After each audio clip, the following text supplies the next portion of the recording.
Olá pessoal, estamos aqui com mais uma dica, Manuel Automotive. Desta vez vou falar sobre um barulho no freio ABS, pessoal. Muitas vezes a Hilux, ela dá um barulho ao você ir parando o seu automóvel. Ela não dá o barulho você andando em velocidade, mas esse barulho é mais a você parando o seu carro. Tá certo? Não esquece lá de nos seguir no nosso canal, Manuel Automotive. Não esquece de deixar lá o joinha, deixar sugestões, tá certo? Então, essa Hilux, pessoal, ela não acende a luz do ABS, certo?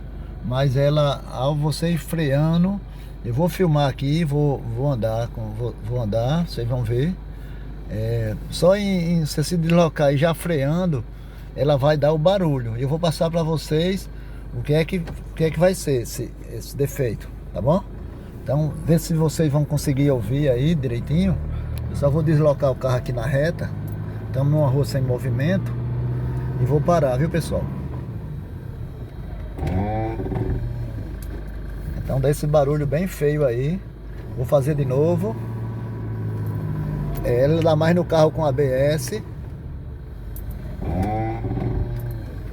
Então esse barulho, pessoal, o que é que acontece? Ele dá mais. Eu falei que dá no carro da ABS, que muitas vezes você pode pensar que já troquei pastilha, já troquei lona, já troquei disco e não resolve, e não sai esse barulho. Então o que é que acontece, pessoal? Esse barulho, um dos sensores da roda, ele não está lendo a roda quando ela está mais, por assim dizer assim, na velocidade baixa. Quando vai parando, ela não está sendo compatível com os outros sensores. Então provavelmente aqui, pessoal, um dos sensores está sujo, um dos sensores do ABS. Não é preciso trocar os sensores, mas se você tiver um rastreador, você pode colocar, e você aí vai entrar no ABS e vai ver lá a velocidade dos sensores. Na velocidade do carro tem que bater a velocidade das quatro rodas, né? Uma diferencinha de 5, 10% é normal, mas em geral, quando você mede essa velocidade, uma das rodas aqui desse carro, ela vai dar menos a velocidade na velocidade baixa, mas na alta ela vai ler igual. Por isso que ele vai dar mais quando está freando, quando está parando o carro.